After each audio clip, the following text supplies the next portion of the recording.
আপনার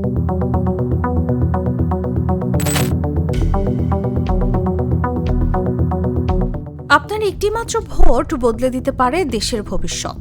2026 সালের ফেব্রুয়ারিতে অনুষ্ঠিত হতে যাচ্ছে বাংলাদেশের 13তম জাতীয় সংসদ নির্বাচন। গণঅভ্যুত্থানের মাধ্যমে শেখ হাসিনা ক্ষমতাচ্যুত হওয়ার পর এটি প্রথম জাতীয় নির্বাচন। আর যদি আপনি এবারই প্রথম ভোট দিতে যাচ্ছেন, তাহলে কিছু বিষয় আগে থেকেই জানা খুবই জরুরি।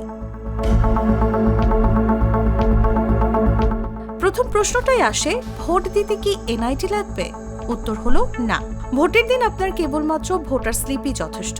এনআইডি হারিয়ে ফেললেও ভয় নেই। ভোটার স্লিপে আপনার নাম ও সিরিয়াল নম্বর থাকে, যা সাধারণত স্থানীয় ওয়ার্ড কাউন্সিলরের অফিস থেকে বাড়ি বাড়ি পৌঁছে দেওয়া হয়। না পেলে কাছের কাউন্সিলর অফিস বা ইউনিয়ন পরিষদে গিয়ে সংগ্রহ করতে পারবেন। এরপরে আসি ভোট কেন্দ্র কোথায় এই প্রশ্নে। বেশিরভাগ সময় ভোট কেন্দ্র হয় কাছাকাছি কোনো স্কুল বা কলেজে। নির্দিষ্ট অবস্থান জানতে চাইলে স্মার্ট ইলেকশন ম্যানেজমেন্ট অ্যাপ ব্যবহার করতে পারেন। সেখানে মোবাইল নম্বর, বয়স ও এনআইডি নম্বর দিলে সঙ্গে সঙ্গে ভোটার তথ্য ও ভোট কেন্দ্রের ঠিকানা জানা যাবে। ভোট কখন দেবেন? সকাল 7:30 থেকে বিকেল 4:30 পর্যন্ত ভোট দেওয়া যাবে। সময় শেষ হবার আগে কেন্দ্রে পৌঁছানোই সবচেয়ে গুরুত্বপূর্ণ।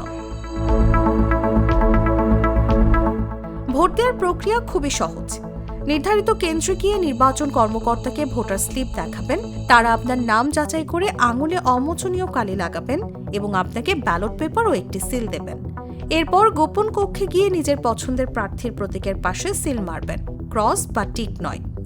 ব্যালট ভাঁজ করে ব্যালট বাক্সে ফেললেই আপনার দায়িত্ব শেষ। ভুল হলে ভয় পাবেন না, চাইলে সহকারী প্রিজাইডিং অফিসারের কাছ থেকে নতুন ব্যালট নিতে পারবেন। প্রথমবার ভোট দেওয়া শুধু একটি অধিকার নয়, এটি দায়িত্ব। সচেতন থাকুন, আত্মবিশ্বাসী হন আর নিজের ভোট নিজেই দিন। নিউজ ডেস্ক, জাগো নিউজ।